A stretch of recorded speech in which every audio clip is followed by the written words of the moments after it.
Welcome to Bella Vista Gardening. I'm Jerry Horner, and joining me today is Billy Towle. He has a Bachelor of Landscape Architecture degree from the University of Arkansas. And this month, Billy and I will be talking about the basics of landscaping and landscaping your home and starting from scratch with a new home or rejuvenizing an existing home.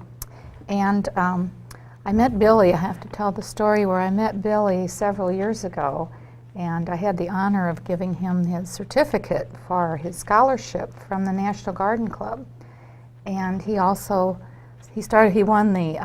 awarded the Arkansas Federation of Garden Clubs scholarship, and then he was awarded the regional scholarship, the South Central Region scholarship, and then went on to get the national scholarship. So we were very impressed with his application. So he went all the way up to the national, which was very nice. So he's been a great student, and he's going to be a great architect, landscape architect. And I think you have to take a test yet for. Yes, landscape architecture for their major is a 5-year schooling program through the University of Arkansas.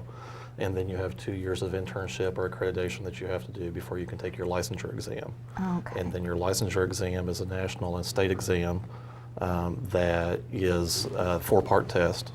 1 part is part of the state, 3-part are national accreditation.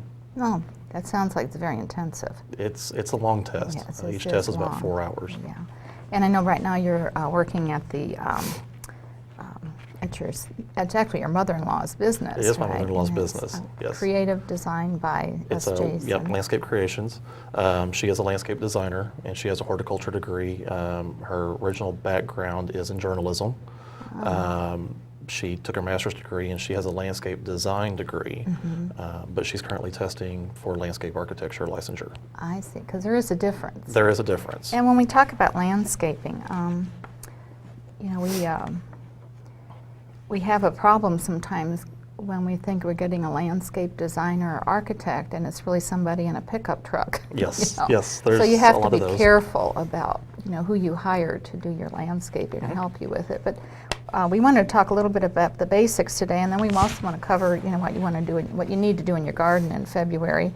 And there aren't many gardening activities right now, but you can do maybe the Crystal Bridges trails when the weather breaks and it's not so cold. We've had the coldest winter this year, but there are some nice days you could take the trails at Crystal Bridges, and the guides there are all master gardeners, so they know about the plants that they'll be seeing. So the gardens develop over time, and Crystal Bridges has developed quite a bit since they opened, and the trails. But you can't just do your landscaping in one fell swoop, I don't think. Not unless you're very economically inclined, no. It takes a lot of money to do the whole thing. And you can do it in stages. You can do it in stages. So. In staging a process, if you're not so inclined to have the money to do it all, because it is very costly, the basis is you want to start with your drainage and your grading, your foundation work, and then come in with your foundation plantings. And on those, we recommend that you do evergreen and deciduous mix, because what you don't want is to have a brand new house or a retrofitted house that's very beautiful, and in the winter time it looks all like sticks.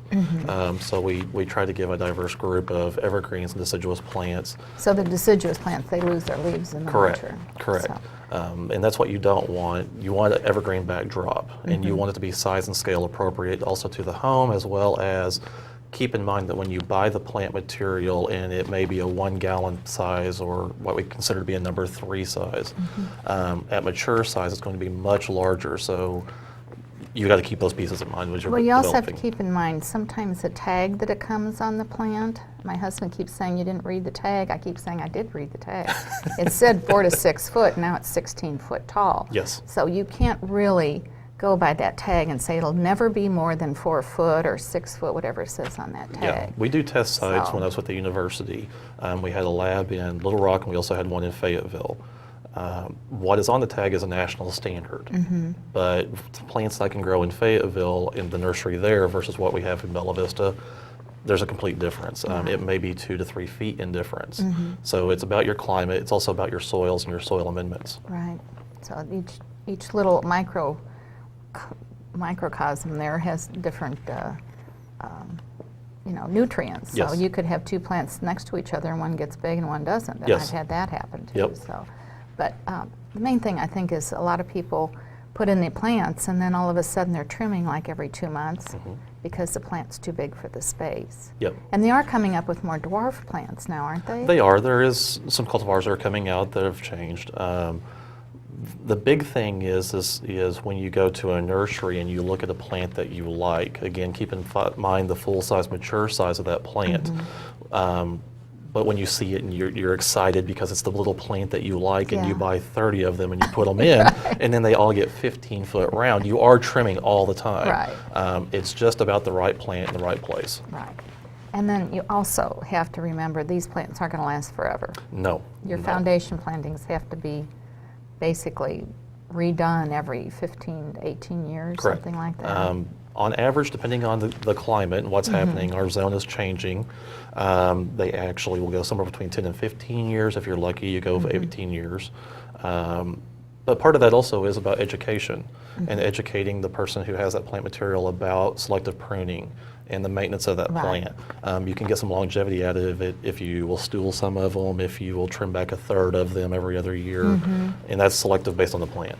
Right, and I've seen some gardens or in some homes in like Little Rock that have got some crepe myrtles that are 30, 40 years old, but they've selectively pruned them Yes. properly so they're not to the roof, but they're still large and they still are a viable plant. And So, it depends on the aesthetic that you want, because they have winter interests. So when you're selecting plants, keep that in mind of, as it has multiple seasons of interest. Crepe myrtle has a nice showy bark.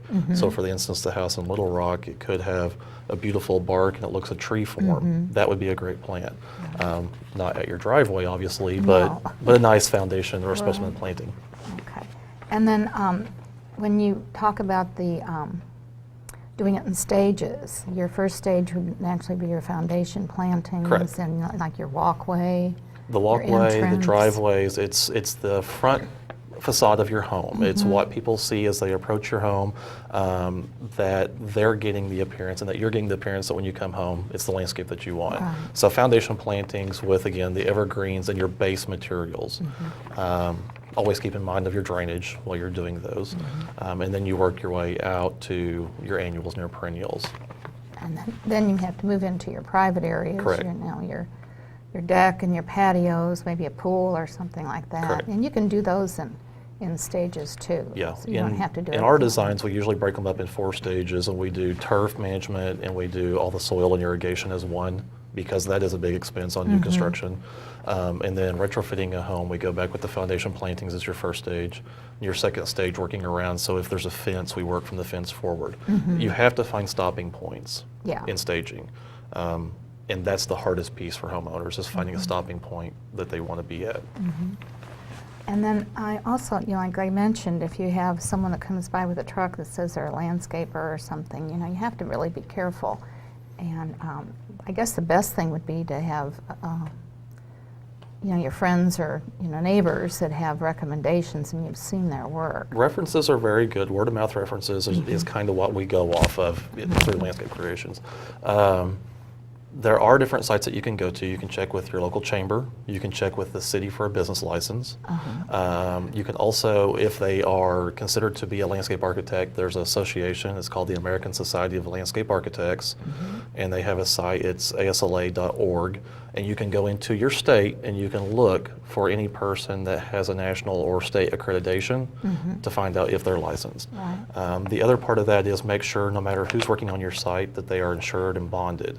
Right. Now, how do you make sure do they show you the bonding or the policy or You something? can. Our policy is that when somebody's going to come onto the site, that we have a current updated insurance card from that person before they start, and that their bond is valid. It just covers if, for instance, they're Right. putting in a tree and they hit a fiber optic line, you don't want that to come back on your homeowner's insurance. If they get hurt, you don't want that to come back on you. It's protection for you and them as well. Right. And then a lot of people will say they want a deposit or they want so much down or pay for it ahead of time. And you hear these horror stories about people who paid for all this work and then they never show up again and they can't find them.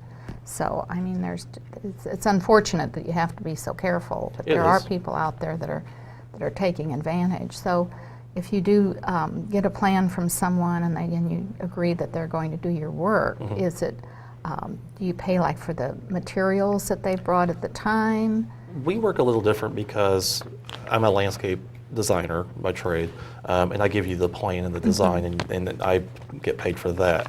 When you have somebody who's bidding it or doing the installation work, they're going to give you an overall estimate. Some of them ask for a third of it up front, which is kind of a standard, and that covers part of their expenses. Never pay 100% of it up front. And the other part is really do your research and make sure through the Better Business Bureau, through your chamber, through word of mouth, that they are credible. Get references. I ask for 3 good references, ask for 3 bad references, because the installer will always have 3 sites that he's never she's never very proud of, but you'll know if they think that's their worst and their client says, yeah, we had a few problems, that you're getting equal sides. So they'll really give you the bad references. Some of them will. Some of them are kind of hesitant about it, but me personally, I want to know what they consider to be their worst job. Right. And I want to know why before I hire them. Yeah. So it's doing your research and your diligence to make sure that you're protected and you're getting what you're paying for. Right, because it is expensive, landscaping your home. It is expensive. It is expensive. And then when you build a new home, there's there guidelines about how much you can think about putting into your landscaping? It's not really a guideline or a standard, it's a suggestion. Based on resale and by the industry standard, they try to say on new construction no more than 12 and 18% of the value of your home. In resale, 10% of the value traditionally is in curb appeal and landscape, and you can make some of that back. On retrofitting and redesigning a property, never more than 10% of the value of your home. So that's the current value, not correct. what you Correct. paid for the house originally. So Correct. what it's valued now. Yes. Because the valuations of the homes go, back and forth as the markets go up and down. And landscape is ever changing. So as it goes in and it has the aesthetic and the appeal and it's very beautiful, it's a growing organism. It's going to continue to change. And it's also based on somebody's opinion of what Right. they like. So you don't want to overinvest too much into it if you think that you're going to sell your home in 5 years. You want the curb appeal, but you don't want to get too much personal attachment to it because you'll never make that back. Yeah. If it's a long-term home, this is your retirement home, and you want to put a pool in and you want to put all the big investment in, that's great. Just keep in And mind. whatever you can afford or Whatever whatever you you can want to afford. spend Absolutely. is the deal. Well, is there anything else we need to think about when we're landscaping or? The push that we're seeing now in the industry is native plantscape and native materials. Native materials are great. They do, obviously, we do want them in Arkansas. However, it's the right place in the right plant. And again, not every native plant is going to work in Arkansas. Right. I can grow things again in Fayetteville I can't grow in Bella Vista, and vice versa. So if somebody comes up and wants to do a complete native plantscape, we're more willing for the challenge. But it's difficult. You just have to be It very is realistic difficult. about it. And the biggest piece I can stress about anybody who's looking for a landscape right now is just really do your homework Right. and know what you're getting into. I know the Missouri, there's a Missouri garden or nursery up in Jeff City that has a lot of native plants. Yes. And their catalog actually has like a rating, like 1 star, 2 star, 3 star, 4 star. And what that plant, you can expect that plant to look like as far as if it would be appropriate for the front of your house because it looks good all year, or if it's something that would maybe bloom for a short time and then it disappears. That you don't want at your front door. Right. So I think they have a rating of a lot of native plants, which is a good guideline to go by. There's also a new app that the University Horticulture, the Department of Agriculture put out through the University of Arkansas with their horticulture department. If you have an iPhone or an Android, you can upload the app. And that application is free. and it has all plant material that works in Arkansas. And so we suggest that to some of our clients because it's divided into trees and shrubs, ground cover, grasses. Oh, that's and wonderful. it I has didn't know about pictures. that. It has 3 or 4 different pictures of each plant. It tells about the shade and the sun requirements, the water requirements, and how well it'll do. So we give that to our clients sometimes to look at for plant material that they may not know or that they've got recommended, that they can look that up easily. And when you go to a nursery, sometimes they're very helpful, but sometimes they're very busy, and you want to find out then. So we, because of the technology, that's easy. We also use the Michael Durr book, and that has plant material in it. Yeah, Michael Durr has some wonderful reference books out there. Yes. But the one from the university is based on plant material for Northwest Arkansas, and they know it's proven to work. And That's so great. we try to recommend that as much as I'll possible. have to download that app. I didn't know about that app. It came out about a month I ago. have to get more technical here. So I'm kind of low tech right now, so we got to get more high tech. But also, you mentioned the shade and the sun, and there's so many people I see that are planting things in the wrong location, and your shade does change. Yes. And your sun changes. You lose a big oak tree, and all those hostas that were in the shade are now in the sun. So it's an ever-changing thing. But to put a plant in the wrong element to start with is going to be a problem. Absolutely. So you have to know your shade and your sun, and maybe if you have a tree that's on its way out, or be sure that that maybe that tree won't last, but maybe 2 or 3 more years. Well, and where we discussed staging, keep that in mind, that one of the pieces that we do in design is site analysis. So we come out and we look at all the plant material that's on the site. We look at trees and plants and their stage. Do we think they have a 5-year life? Do we think we have a 20-year life? If it has a 5-year life, don't invest a bunch of plant material under that tree or around that, because that's something that we're going to have to take out and remove when that tree does come And down. then it'll be all sun, and you need different plants. Well, and you've went out all that expense again. Right. So a few perimeter plants maybe, but I wouldn't go too much into it. So landscaping is so much fun, though. It is. It is. I love It's it. just fun. And it changes all the time. You keep changing. That's the things best all part the of it. time. The landscape you put in now and the landscape you look at in 5 years will be completely different. Absolutely, yeah. I just had to redo ours after 15 years or 18 years and take everything out and start over. So, but it looks different, but I like it, and and you have to like what the landscapers are suggesting. Yes. It's not because they just like this type of plant or that type of plant. You have to like it Yes, too. and it's you always like good to the have a look. list of plants that you enjoy, colors you enjoy, and give that to your designer or to your landscaper. That way they know a parameter of what to work off of. And actually view the plant maybe at the nursery before Absolutely. you buy it. Absolutely. So you know what it looks like. Yep. So, and there's a lot of variegation. The variegated plants, now are they good to use in your landscape They in the are. front? They are. So it breaks up that It does solid give you green? some color and some different textures. That's something to keep in mind in foundation planting is texture and color. So the variegation, and it moves your eye across the site by the little pops of color that you get in it. So we do recommend some variegation. Don't go overboard with it. Yeah. But in sporadic places to give some movement, that's nice. Okay, well, that's great. Well, I think we did need to talk about what to do in your garden in February. And this is a good time to be sitting and thinking about your landscaping. Well, it's cold, absolutely. It's cold.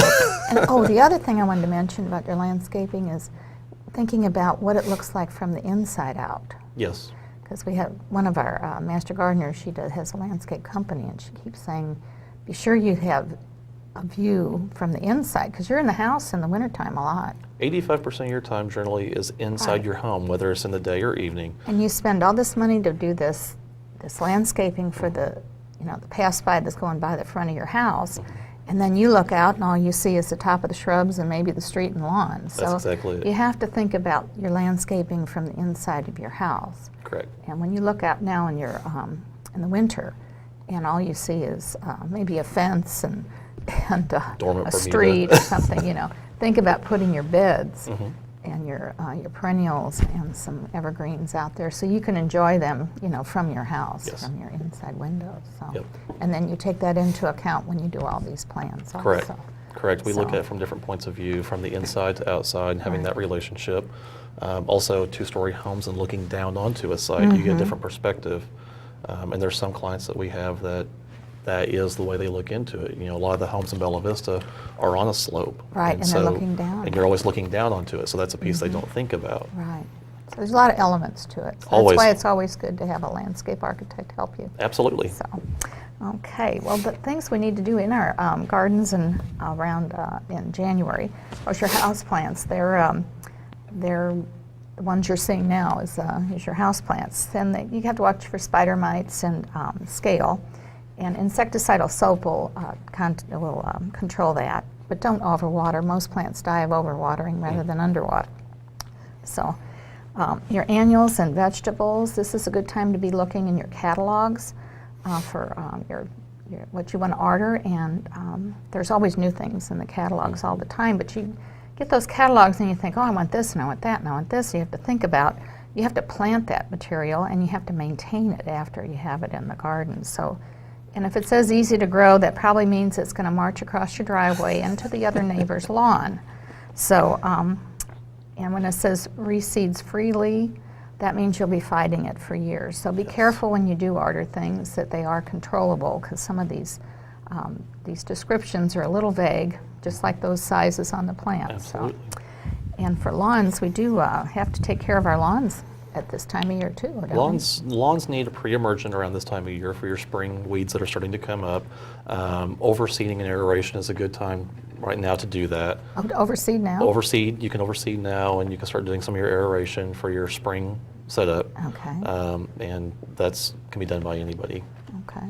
Yeah. I know the lawns are looking kind of bad right now with this cold weather. It's Yes. just really taken a hit. The cold weather's been terrible for everything. Excuse me.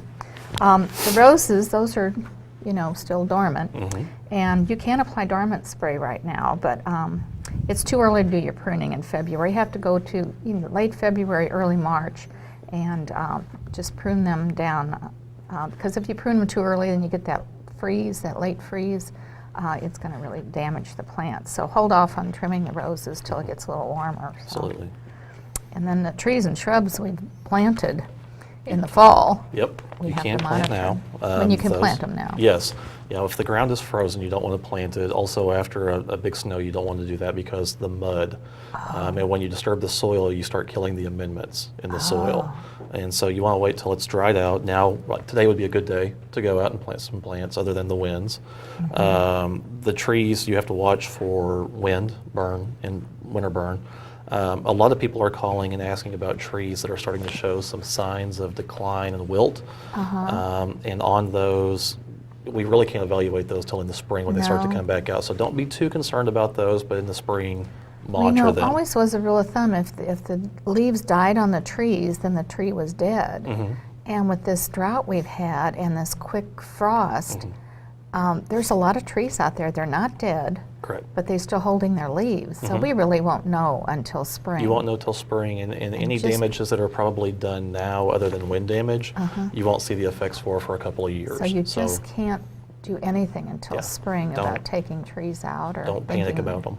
or pruning or anything Yes, like that. yeah. So, but you do have to prune some things now. Yes. So the grasses have to be cut back in late February. When they first start coming up from the base, you want to cut those grasses down as low as you can without cutting the new growth. So all your grasses need to be trimmed late February, early March, probably this year. Yes. And then your lariape is another thing you should trim back then. It's a good time to start dividing those also And for dividing. oversizing. And perennials, you want to start dividing your perennials Yes. late February, March. February is marginal. Yeah. And with this cold weather, I just don't think we're going to have an early spring. I would push it back as Because little I bit as think we everything's going to be pushed back this year. Yes. So I'm thinking maybe March we'll do the moving of perennials. And can. For me being outside, I would say March. It's cold. you don't want to be doing out there with your earmuffs on. So, and it's days you just don't know what's going to happen with this weather. It's just going up and down and up and down. So, but wintertime is a good time to have a cup of hot chocolate or tea and go through the catalogs and decide what you'd like to have in your garden for the year, because there's Dream always of- new things coming out. So. Dream of warm weather. Yes. And if you're looking for more information, you can go online There's a lot of gardening information on the Master Gardener's site, and that's bentoncountygardening.org. And that's just filled with a lot of information. And the University of Arkansas has a tremendous amount of information. So, and the Bella Vista Garden Club February meeting will be held on the 26th of February. That's the fourth Wednesday. And it's going to be at the United Lutheran Church at 11 o'clock. It's at Cooper Road and Forest Hills. And Mark Hutchings, urban wildlife biologist for the Game and Fish Commission, will present benefits of bats in Arkansas and your garden. And the bats are beneficial Absolutely. to your garden. And I've had a bat house up for several years and I can't attract any bats, so I'm still hopeful that I'll get a bat or two, because we have a lot of mosquitoes, unfortunately. But guests are always welcome to the meetings. And for more information on the Bella Vista Garden Club, you can go to their website. It's bellavistagardenclub.com. It's just easy to find and it's easy to navigate. And you want to mark your calendars. Our annual card party has been moved from November to March this year. So the card party, our fundraiser, will be March 7th from 12 to 4, and that's at the United Lutheran Church also. And that's where we fund our scholarships. We have a Dorothy Wallace Scholarship that we fund to local horticulture students. So, or maybe sometimes 2 and 3 students. We can spread the scholarships around. So, Absolutely. and scholarships, you know, are important. Absolutely. I know they're just necessary now Yes. with the cost of education. And also our plant sale. That's another fundraiser we have for our scholarships. That's going to be at the Village Wastewater Plant on May 3rd, Saturday, May 3rd. So, but thank you, Billy, for joining us today. Absolutely. And I just enjoyed hearing all the great information about landscaping and things to think about. Thanks for having me. And for the help you can give to our audience here. Absolutely. So I hope you've enjoyed the program, and we'll tune in again next month. We've got a new year of gardening programs planned and a lot of different subjects we'll be covering. But if there's something that you want to hear about more, more in detail, if you could just give us an email at bvgardenclub@gmail.com. That's on our Bella Vista Garden Club website, our email address. And just, if you have some suggestions or things you want to hear about, just let us know. And until then, until next month, don't forget to stop and smell the roses.